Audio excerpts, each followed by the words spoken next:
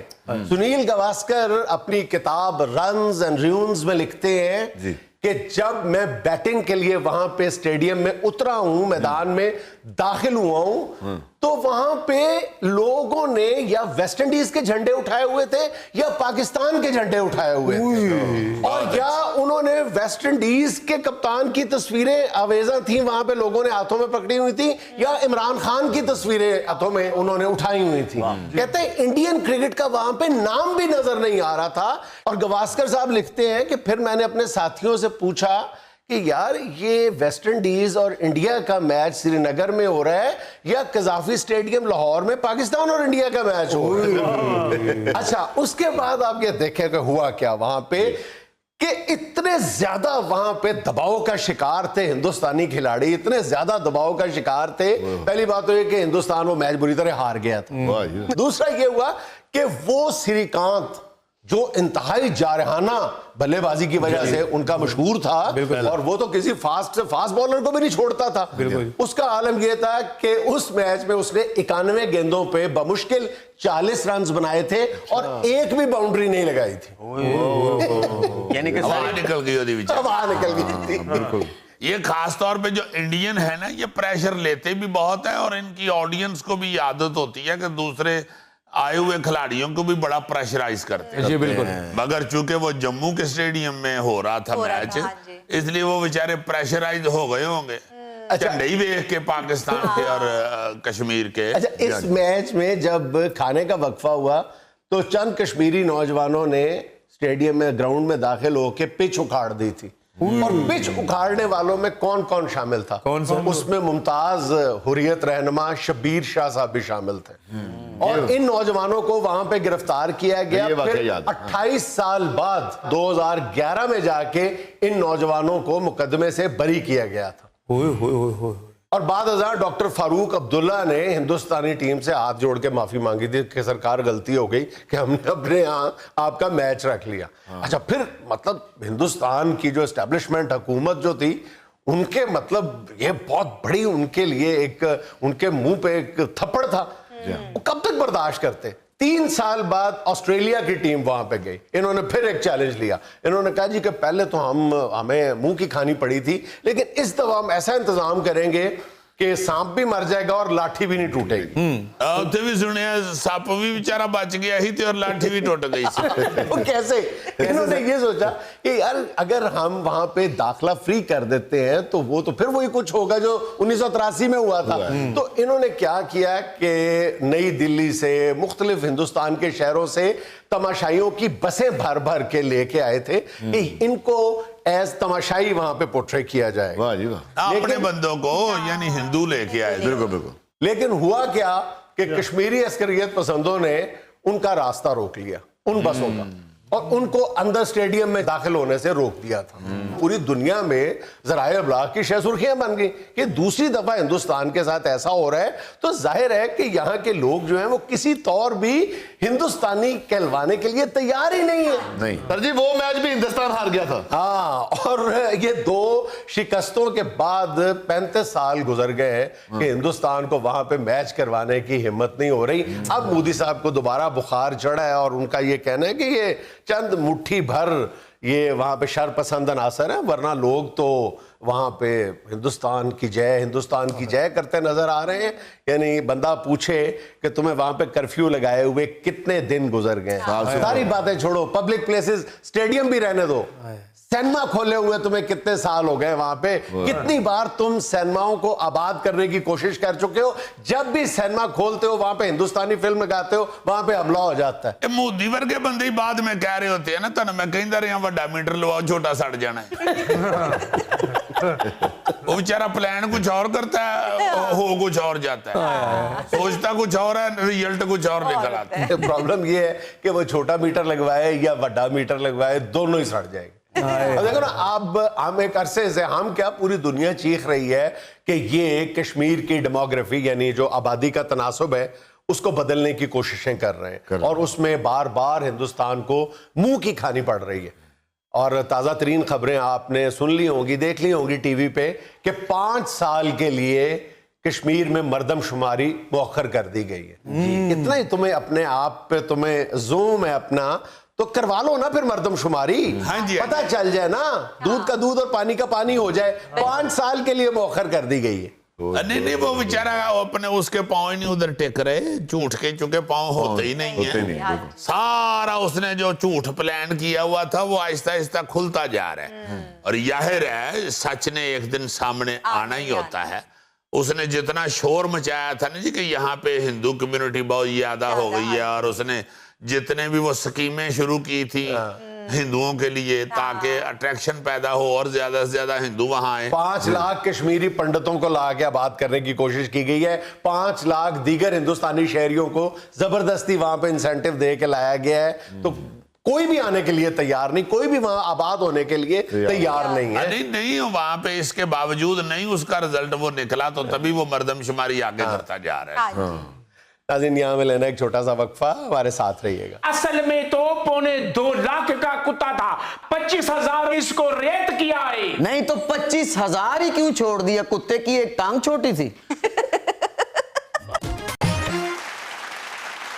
ناظرین وطن عزیز میں جتنا فراڈ اور دھوکہ مویشیوں اور پالتو جانوروں کی خرید و فروخت میں ہوتا ہے, شاید ہی کسی معاملے میں ہوتا ہو. جی پچھلے دنوں کراچی کے ایک شخص نے شیتسو نسل کا ایک کتا انتہائی مہنگے داموں خریدا, لیکن گھر جا کے اسے پتا چلا کہ وہ ایک آوارہ کتا ہے. اے لفاڑ, شیٹزو تے بڑی مہنگی نسل ہے, یہ بیچا کس نے ہے؟ وہ جو تمہارے ساتھ بیٹھا ہے, میں نے بیچا ہے. اور یہ ہے جنہوں نے کتا خریدا ہے, جو اس کے ہاتھوں بے وقوف بنے ہیں بیچارے. مجھے چھوڑیں, یہ شخص فراڈیا ہے, یہ دھوکہ کرنے والا انسان ہے. ارے بابا, جیسے آپ نے مانگا تھا میں نے ویسے ہی کتا دیا ہے, میں نے کوئی فراڈ نہیں کیا آپ کے ساتھ. مت بولو جھوٹ اور راستہ بولو, جھوٹے ہو تم. ایکسکیوز می جنید صاحب, اس نے کتے کی اتنی تعریفیں کی, میں نے سوچا کہیں ڈیفنس کے پلاٹ کی طرح میرے ہاتھ سے یہ کتا بھی نہ نکل جائے. میں نے فوراً خرید لیا اور 1.5 لاکھ دیا ہے میں نے. 1,50,000.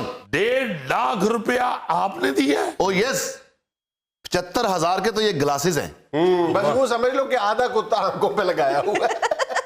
نہیں ویسے آپ نے گلاسز منہ سے ہٹائے ہیں تو پتا چلا کہ گلاسز لگے ہوئے تھے. بابا اصل میں تو 2.25 لاکھ کا کتا تھا, 25,000 اس کو ریت کیا ہے. نہیں تو 25,000 ہی کیوں چھوڑ دیا, کتے کی ایک ٹانگ چھوٹی تھی. بابا اتنی رعایت تو کوئی نقصی ہو تو کر سکتا ہے بندہ. بابا اس سے بحث ہو رہی تھی, میں نے کہا گاہک آیا ہے, چشمہ لگایا ہوا ہے, کراچی جانا ہے, میں نے کہا چلو شام کا ٹائم ہے, بونی بھی ہو جائے گی. نہیں تو وہ تو کہہ رہے ہیں نا کہ جعلی کتا دے دیا تم نے. ادا جعلی کدھر سے ہو گیا, وہ بھونکتا بھی ہے, اس کو پونچھ بھی لگا ہوا ہے. اب آج کون سا کتا ہے جس کو پونچھ نہیں لگی ہوتی اور وہ بھونکتا نہیں ہے؟ یار اصلی کتے کو بھی پونچھ ہی لگی ہوتی ہے, اس کو کون سا میٹر لگا ہوتا ہے. کتا جعلی ہو اصلی ہو, نسل کی بات ہوتی ہے نا میرا ویر. اور بھونکتے بھی سارے ہی ہیں, جعلی نے بھی بھونکنا ہے اور اصلی نے بھی بھونکنا ہے. اس نے کون سا کشور کا گانا سنانا ہے؟ الزام تم پہ یہ نہیں ہے کہ تم نے کتے کی جگہ خرگوش بیچ دی ہے, تم نے شیتسو نسل کا کتا کہہ کے بیچا ہے, لیکن وہ آوارہ عام نسل کا کتا تھا. ایکچولی وہ شیٹزو ہے ہی نہیں. دیکھیں میں نے اس کو اپنے ساتھ صوفے پہ بٹھایا. شیٹزو ہوتا تو وہ بیٹھا رہتا, وہ چھلانگ لگا کر نیچے آ گیا. وہ غریب کتا ہے, ہمارا کتا ہے, وہ صوفے پہ بیٹھے ہی نہیں. نہیں دیکھیں, اگر آپ نے یہ معیار رکھنا ہے کتے کی نسل جج کرے گا کہ وہ آپ کے ساتھ آپ کے پاس بیٹھے گا, تو میرا خیال ہے کہ پھر کتے کی نسل نہیں, کتے کا حوصلہ چیک کرنا چاہیے. دیکھیں جی, وہ صوفہ جو ہے میرا وہ ہے 60 لاکھ کا, وہ کتا ہے 1.5 لاکھ کا. اس کو اس صوفے پہ خوش ہو کر بیٹھنا چاہیے تھا. ایسے مجھے اندازہ ہو رہا ہے آپ کی باتیں سن کے کہ آپ یہ فراڈ ڈیزرو کرتے تھے, جس طرح آپ دولت کے ڈکار مار رہے ہیں. نہیں آپ اب غصہ نہ کریں, میرا خیال ہے عقل مندی یہ ہے کہ آپ نے جو 1.5 لاکھ روپیہ خرچ دیا ہے اور 60 لاکھ صوفے کا بھی خرچ دیا ہے, آپ وہ بچائیں. آپ کو تو یہ ہے نا کہ اصلی کتے کو صوفے پہ بیٹھنا چاہیے وہ 60 لاکھ والے صوفے پہ. نہیں تو آپ 10-15 روپے کی شریش لے کے نا تو وہ صوفے پہ لگا کے اس پہ کتا لگا لیں, پھر نہیں اٹھے گا وہاں سے. نو اب فیصلہ کورٹ میں ہوگا. بابا کتے کا کون سا نمبر پلیٹ ہوتا ہے, میں کورٹ میں مکر جاؤں گا, مجھ سے اس نے خریدا ہی نہیں ہے. یہ تو ایویں تم بے وقوفوں والی بات کر رہے ہو, جہاں 60 لاکھ کا اس نے صوفہ خرید لیا ہے, وہ 10-15 ہزار دے کے تو باہر کسی سی سی ٹی وی سے فوٹیج نہیں لے سکتا. ہر جگہ پہ کیمرے لگے ہوتے ہیں, کوئی سامنے دکان والا کو پرے بینک کا سی سی ٹی وی آپ کی دکان کے سامنے اگر ہوا تو تم نے پکڑی. بھائی جان عزیزی, یہ جو پیٹس بیچنے والے, پالتو جانور بیچنے والے, پرندے بیچنے والے لوگ ہیں نا, اتنے بڑے فراڈ کرتے ہیں, بڑی بڑی قسمیں کلمے قرآن اٹھا جاتے ہیں اور بولتے 100% جھوٹ ہے. کوے کی جگہ طوطا, طوطے کی جگہ مینا, مینا کی جگہ چڑیا, بالکل لو عام آدمی کو پتہ نہیں چلتا. یار یہ وہ ملک ہے جہاں پہ گدھے کے اوپر لائنیں لگا کے زیبرے کے طور پہ بیچ دیا گیا. جنید صاحب بے زبان کو مس یوز کرتے ہیں. اگر وہ جعلی شیٹزو کی زبان ہوتی نا تو اس کو وہ گالیاں ضرور دیتا. اچھا ویسے زبان ہے تو وہ بھونکتا ہے نا, زبان کے بغیر کیسے بھونک رہا ہے؟ اوہو کیا بات کر رہے ہیں, گلے سے بھونکنا ہوتا ہے, زبان سے تو صرف یہ ہوتا ہے.